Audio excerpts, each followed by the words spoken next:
Aujourd'hui, dans ce nouveau numéro d'Arrêt sur Image, nous sommes partis à la découverte d'un projet un peu particulier.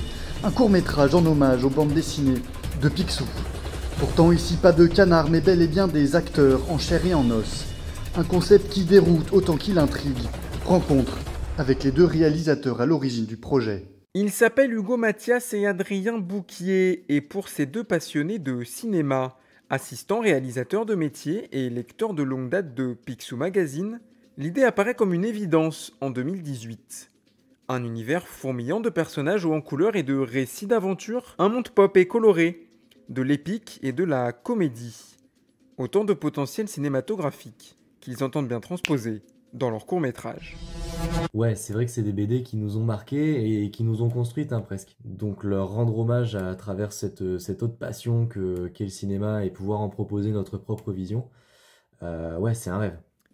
Avec maintenant plus de 4 ans de tournage pro au compteur, c'est autant d'expériences qui ont forgé leur technique et de rencontres, à l'image du scénariste professionnel Jean Chaffard-Lusson. Mais alors à quoi cela pourra-t-il ressembler ?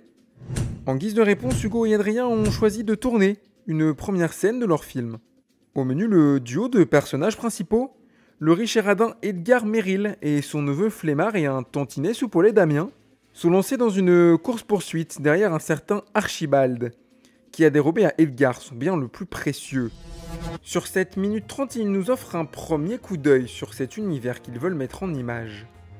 Un monde réel, mais pas complètement, aux accents rétro-futuristes, teintes chaudes et ambiance rétro. Pour ce faire, matte painting, incrustation dessinée, arrière-plan projeté et maquette sont les outils qu'ils veulent déployer, tandis qu'ils citent la série Netflix des Orphelins Baudelaire et le cinéma de Wes Anderson comme inspiration visuelle. Côté mise en scène, ils nous font également part de leur envie de visual comédie, à la manière des films des Zaz, ou encore de ce que peut faire Edgar Wright. Un comique qui passera donc aussi bien par l'écriture que par un choix minutieusement réfléchi des plans. Oui, c'est sûr qu'on a un budget nécessairement contraint. Après, ça crée du challenge. Quand t'as une scène de course-poursuite en voiture qui finit par un crash, on n'a pas le budget de Michael Bay. Forcément, à un moment, il faut se poser la question de comment est-ce que je raconte ce truc-là ? À quoi je peux réfléchir comme plan qui vont contourner un peu ces contraintes techniques et en même temps qui pourront raconter quelque chose de drôle, quelque chose d'un peu inédit, d'inventif. C'est hyper intéressant, c'est de la mise en scène. Avec désormais plus d'une vingtaine de techniciens à leur côté, et un casting quasi bouclé et composé intégralement d'acteurs professionnels, ne reste plus qu'une dernière variable, mais pas des moindres, le financement.